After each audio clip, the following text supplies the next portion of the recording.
August 15th, 2023. Well, how's it going, guys? Well, I got another video. And guess what I've been doing today? I had to replace the starter on my car. Anyway, I've been waiting for a couple parts. I got the starter yesterday. I still got one I'm still waiting on. I'm going to show this. Now, this starter is 19 years old, guys.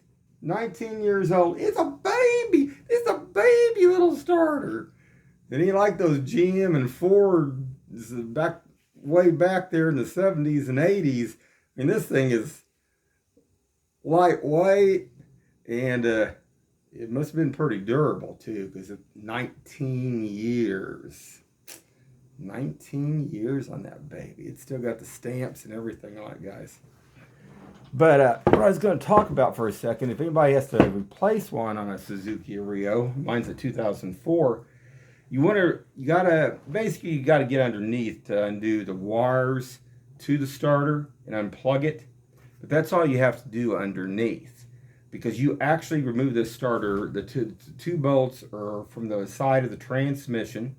Now mine is a standard transmission. So you take those two bolts, and those bolts will both come out from the back side of the transmission. And there are two little guide-like pins that this actually travels in to where the casing is at, to make sure you get it back in there correct too. But don't lose those little guides, guys, just to let you they're kind of like a little washer, but they're a spacer is what they are kind of like. But other than that, it was pretty simple. One of the bolts, it took open and boxed in. The other one, you could use a small little ratchet on. And that's all she wrote, guys. Had one wire that was a little frayed that I did a little bit of repair on too, because I was a little concerned about it. But other than that, that's what I've been doing.